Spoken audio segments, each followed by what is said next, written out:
حضور صلی اللہ علیہ وسلم کی زمانہ رضاعت اور زمانہ طفولیت۔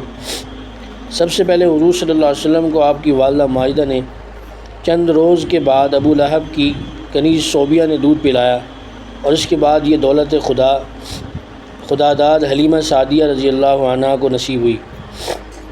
شرفائے عرب کی عام عادت تھی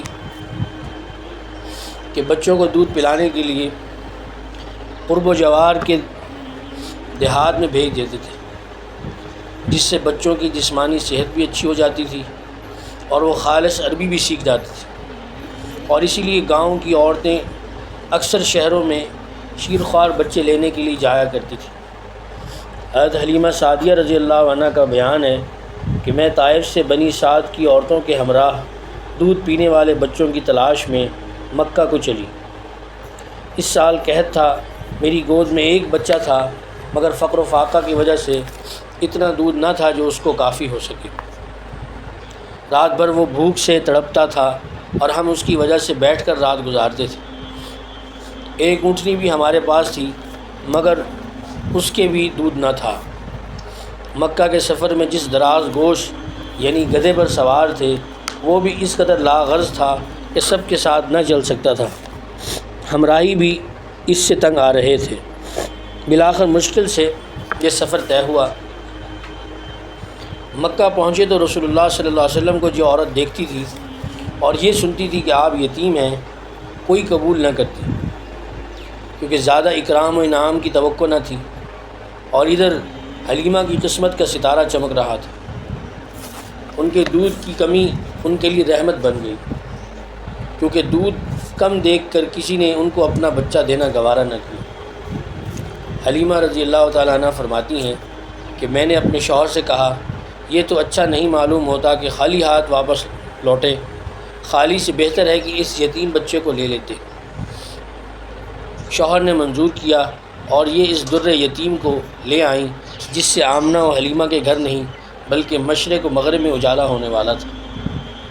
خدا کا فضل تھا کہ حلیمہ کی قسمت جاگی اور سرور کائنات صلی اللہ علیہ وسلم ان کی گود میں آ گئے۔ فرودگاہ پر لا کر دودھ پلانے بیٹھیں تو برکات کا ظہور شروع ہو گیا۔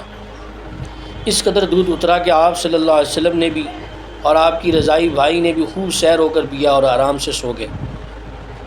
ادھر اونٹنی کو دیکھا تو اس کے تھن دودھ سے لبریز تھے۔ میرے شوہر نے اس کا دودھ نکالا اور ہم سب نے سیر ہو کر پیا۔ رات بھر آرام سے گزاری۔ مدتوں بعد یہ پہلی رات تھی کہ ہم اطمینان کے ساتھ نیند بھر سو کر۔ اب تو میرا شوہر بھی کہنے لگا، حلیمہ تم بڑا ہی مبارک بچہ لائی ہو۔ میں نے کہا، مجھے بھی یہی توقع ہے کہ یہ نہایت مبارک لڑکا ہے۔ اس کے بعد ہم مکہ سے روانہ ہوئے۔ میں آپ کو گود میں لے کر اسی دراز گوشت پر سوار ہوئی، مگر اس مرتبہ خدا کی قدرت کا یہ تماشا دیکھتی ہوں کہ اب وہ اتنا تیز چلتا ہے کہ کسی کی سواری اس کی گرد کو نہیں پہنچتی۔ یہ وہی دراز گوش ہے جو پہلے آہستہ چلتا تھا اور اب سب سے آگے۔ میری ہمراہی عورتیں تعجب سے کہنے لگیں، یہ وہی دراز گوش ہے جس پر تم آئی تھی۔ الغرض راستہ قطع ہوا، ہم گھر پہنچے۔ وہاں سخت قحط پڑا ہوا تھا، تمام دودھ کے جانور دودھ سے خالی تھے، لیکن میرا گھر میں داخل ہونا تھا اور میری بکریوں کا دودھ سے بھر جانا۔ اب روز میری بکریاں دودھ سے بھری آتی اور کسی کو ایک قطرہ بھی نہیں ملتا۔ میری قوم کے لوگوں نے اپنے چرواہوں سے کہا کہ تم بھی اپنے جانور اسی جگہ چراؤ جہاں حلیمہ کی بکریاں چرتی، مگر وہاں تو چراہ گاہ اور جنگل کی خصوصیت نہ تھی، بلکہ کسی اور ہی لال کی خاطر منظور تھی۔ اس کو وہ لوگ کہاں سے لاتے؟ چنانچہ ایک ہی جگہ چرنے کے بعد بھی ان کے جانور دودھ سے خالی، اور حضرت حلیمہ کہتی ہیں، میری بکریاں بھری ہوئی آتی تھیں۔ اسی طرح ہم برابر آپ صلی اللہ علیہ وسلم کی برکات مشاہدہ کرتے رہے، یہاں تک کہ 2 سال پورے ہو گئے اور میں نے آپ کا دودھ چھڑا دیا۔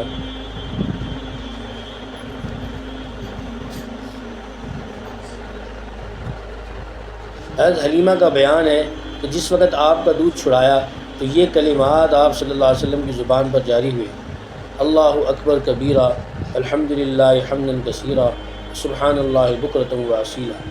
یہ آپ صلی اللہ علیہ وسلم کا سب سے پہلا کلام تھا۔ آپ کا نشو و نما دوسرے بچوں سے اچھا تھا۔ 2 سال ہی میں اچھے بڑے معلوم ہونے لگے تھے۔ اب ہم حسب قاعدہ آپ صلی اللہ علیہ وسلم کو آپ کی والدہ کے پاس لائے، مگر آپ صلی اللہ علیہ وسلم کی برکات کی وجہ سے آپ صلی اللہ علیہ وسلم کو چھوڑنے کا جی نہ چاہتا۔ اتفاقاً اس سال مکہ میں طاعون پھیل رہا تھا۔ ہم وبا کا بہانہ کر کے پھر حضور صلی اللہ علیہ وسلم کو ساتھ واپس لے آئے اور آپ صلی اللہ علیہ وسلم ہمارے پاس رہے۔ باہر نکلتے اور لڑکوں کو کھیلتے ہوئے دیکھتے مگر خود علیحدہ رہتے۔ ایک روز حضرت حلیمہ کہہ رہی ہیں، ایک روز مجھ سے فرمانے لگے کہ میرے دوسرے بھائی دن بھر نظر نہیں آتے، وہ کہاں رہتے ہیں؟ میں نے کہا بکریاں چرانے جاتے ہیں۔ آپ صلی اللہ علیہ وسلم نے فرمایا مجھے ان کے ساتھ بھیجا کریں۔